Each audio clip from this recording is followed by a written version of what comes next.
ప్రభుత్వము ఊరు పేరు లేని ఉర్సా కంపెనీకి 60 ఎకరాల భూమి, వేల కోట్ల రూపాయల విలువైన భూమిని కేటాయించడాన్ని సిపిఐ తరఫున ఖండిస్తా ఉంది. నిన్నగాక మొన్న టీసీఎస్ వారికి ఇచ్చారన్నారు. అప్పుడు కూడా ఆలోచించాం, కానీ టీసీఎస్ అంటే తన పేరున్న కంపెనీ కాబట్టి దానికి ఏదైనా నిజంగా వారు ఏమైనా ఉపాధి చూపుతారు, ఉద్యోగాలు ఇస్తారనే దాంతో ప్రజలు కొంత కన్విన్స్ అయినారు. అయినా సరే మీరు కంపెనీలకు ఉచితంగా భూములు ఇవ్వడం అయితే కరెక్ట్ కాదు.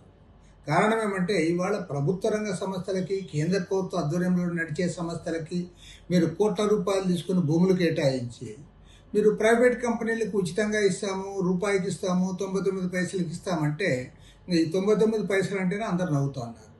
99 పైసలు ఎక్కడి నుంచి చేస్తారో తెలియదు. కాబట్టి ఏమంటే మీరు ఉచితంగా భూములు కట్టబెట్టడాన్ని తీవ్రంగా ఖండిస్తూ ఉన్నాం, వ్యతిరేకిస్తూ ఉన్నాం. పైగా మీరు ట్రాన్స్పరెంట్గా చేయడంలే. ఇవాళ ఉర్సా కంపెనీ పేరు మీద చేస్తున్నారంటే ఆ ఉర్సా కంపెనీ అనేది నిన్న మొన్న పుట్టిందని చెప్తా ఉన్నారు.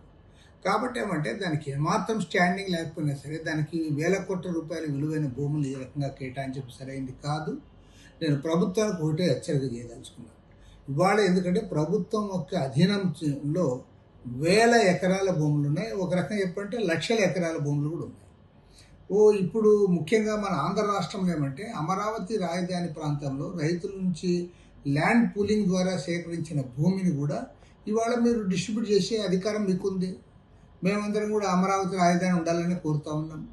కానీ మీరు ఇప్పుడు ఈ విలువైన భూముల్ని మీరు ఈ వివిధ సంస్థలకు ఇచ్చేటప్పుడు, కొన్ని ధార్మిక సంస్థలకు ఇచ్చేటప్పుడు మీరు ఉచితంగా ఇస్తే అందరూ కూడా అప్రిషియేట్ చేస్తారు తప్ప, మీరు అట్లా కాకుండా ప్రైవేట్ కంపెనీలకు కూడా ఉచితంగా భూములు కట్టబెడితే అది సరైనది కాదు. దాన్ని తీవ్రంగా తప్పుపడతా ఉన్నాం. ముఖ్యమంత్రి గారు చంద్రబాబు నాయుడు గారు దీనిపైన వెంటనే స్పందించి దీనికి అడ్డుకట్ట వేయాలని చెప్పి కూడా కోరుతా ఉన్నాను.